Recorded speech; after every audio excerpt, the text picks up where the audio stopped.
Hi, I'm Joost from BiteMyBun.com and today I'll tell you about the difference between onigiri and onigirazu. Omusubi, nigirishimi or just Japanese rice ball and onigirazu serve similar purposes but are somewhat different. Onigiri is a triangular or round ball of white rice wrapped in nori seaweed.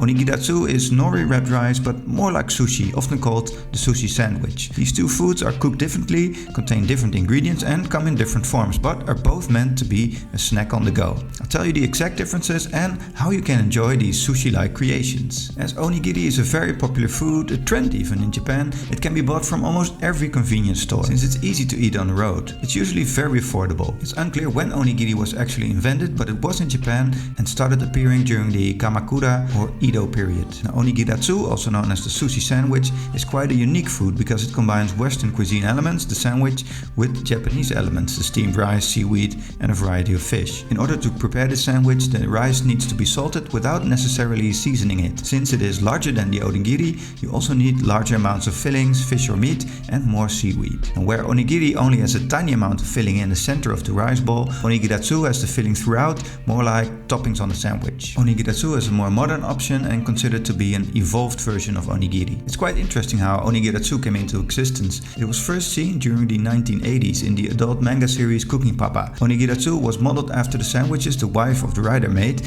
and soon they became very popular after a few large recipe sites in Japan picked it up from the manga books and turned it into a real recipe. Let's look at specific details. The most basic difference is the preparation and the cooking of the rice. Onigiri rice is cooked plainly without any seasoning, while the rice for onigirazu is cooked with salt and sometimes with vinegar and or sugar, just like sushi rice. Second, since onigirazu is a sandwich, there are more options when it comes to the fillings. You can fill your onigirazu with meat, spam is a popular option, fish, eggs, vegetables, noodles, and a wide range of sauces. Onigiri tends to be more simple with fillings, in part due to its relative small size. Things like salmon, cod roe, pickled plum, and tuna and mayo is my favorite. Now, even though these two foods look very similar, they're actually quite different, and be sure to try them both. And click here to get our completely free Japanese with Ease cookbook to get started with Japanese cooking yourself.